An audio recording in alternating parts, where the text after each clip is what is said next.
Hello, my name is Jose Kropp. I'm in the 6th grade and I'm with the homeschool group Charity. The title of my piece is Prince Caspian by C.S. Lewis, and the movie is premiering today.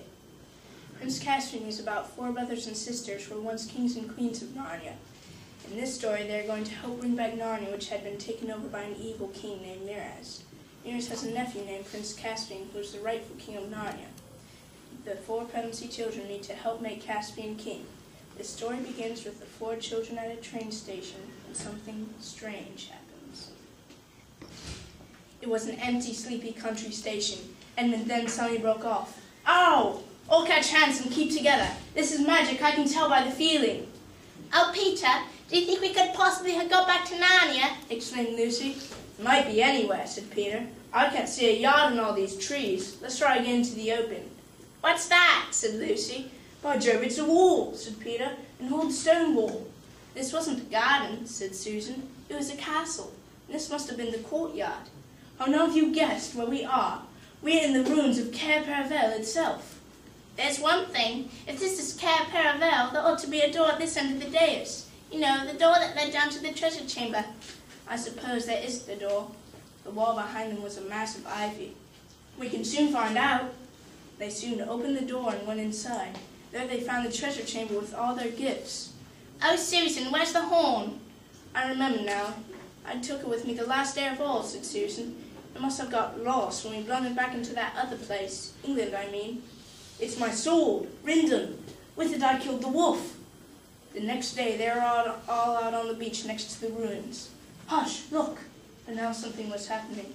There came into sight a boat with 2 people on board, one rowing and the other holding a bundle that twitched and moved as if it were alive. Peter now saw that it was in fact a dwarf. Next moment he heard a twang just beside his ear, and all at once the soldier threw up his arms and fell over into the water. Peter knew that Susan's arrow had struck on his helmet. Once the dwarf was saved, they started to talk. Look here, said Trumpkin. I think I have to go right back to the beginning and tell you how Caspian grew up in his uncle's court and how he comes to be on our side at all. Prince Caspian lived in a great castle in the center of Narnia with his uncle Miraz, the king of Narnia. You know that your aunt and I have no children, so it looks as if you might have to be king when I'm gone. How should I like that, eh? I don't know, uncle, said Caspian. All the same, I do wish, said Caspian.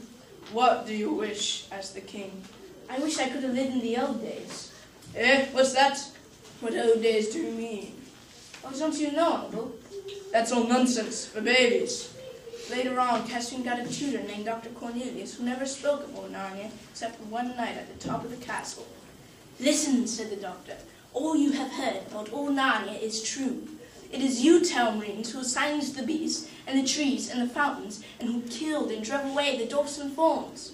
Oh, I do wish we hadn't. I'm glad it was all true, even if it is all over. Many of your race wish that in secret. Why do you say my race? After all, I suppose you're a Telmarine too. Am I? Well, you're a man, anyway. Am I? All at once, Caspian realized he's a dwarf. The next night, Dr. Cornelius came to Caspian and said, Hush! Trust me and do exactly as I tell you. Put on all your clothes. You have a long journey before you. Your life is in danger here. Why? Because you are the true king of Narnia. Do you mean Miraz knows to kill me? That is almost certain. But why now? The queen has had a son. As long as he had no children of his own, he was willing enough that you should be king after he died. Now that he has a son of his own, he wants his own son to be the next king. He put in Caspian's hand a horn. That is the greatest and most sacred treasure of Narnia. It is said that whoever blows it shall have strange help. Caspian left that night and fell asleep. When he awoke, he found himself with a few old Narnians. In the next few days, he learned to know them by their names. The badger was called Truffle Hunter. He was the kindest of the 3. The dwarf who had wanted to kill Caspian was a sour black dwarf. His name was Nickabrick. The other dwarf was a red dwarf. He was called Trumpkin. In the secret and magical chamber at the heart of Aslan's house, King Caspian with Cornelius, the badger, Nickabrick, and Trumpkin were at council. If your majesty has ever to use the horn, said Truffle Hunter, I think the time has now come. Then in the name of Aslan, we shall win Queen Susan's horn. There is one thing, sire. They will come back to one of the ancient places of Narnia. Who would you think of sending there? Send me, sir. I'll go, cried Trumpkin. Once Shrunken was done with the story, the 4 children set off to find Caspian. Soon they reached the trees, and through them the children could see the great mound, Aslan's Howe. Shrunken and the 2 boys arrived at the dark little stone archway which led to the inside of the mound. "Don't like the sound of that. Let's listen for a moment." "To speak plainly," said Knickerbrick, "your wallet's empty, your fish uncaught, your promises broken. Stand aside and let others work. That I stand by Aslan. The help will come. It may be even now at the door." Pass down, Knickerbrick. I tell you we can't wait. Oh, stop it, both of you. I want to know what it is and Knickerbrick keeps on hinting we should do. But before that, I want to know who those 2 strangers are whom he has brought into our council. Perhaps your new friends would like to speak for themselves.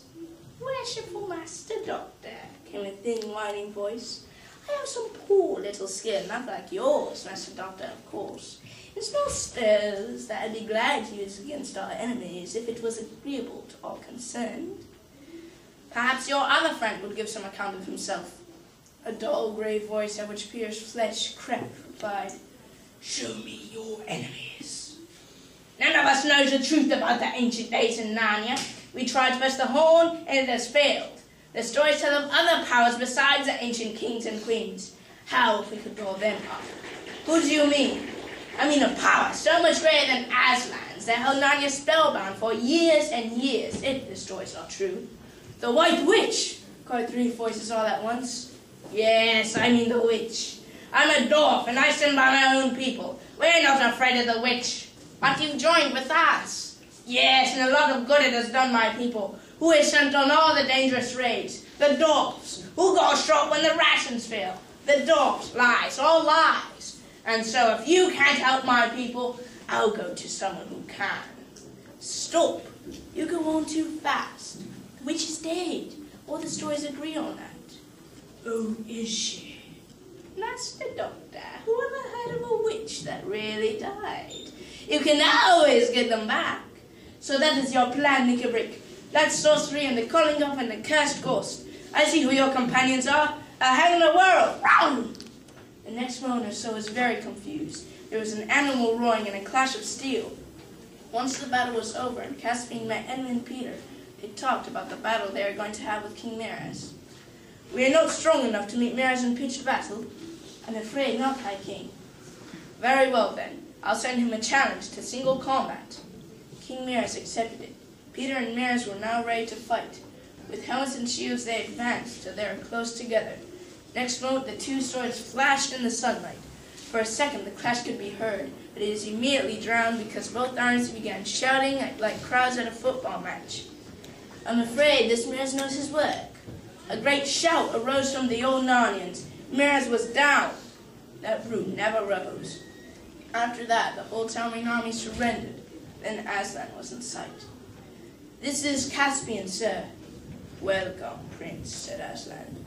"Do you feel yourself sufficient to take up the kingship of Narnia?" "I don't think I do, sir." "Good," said Aslan.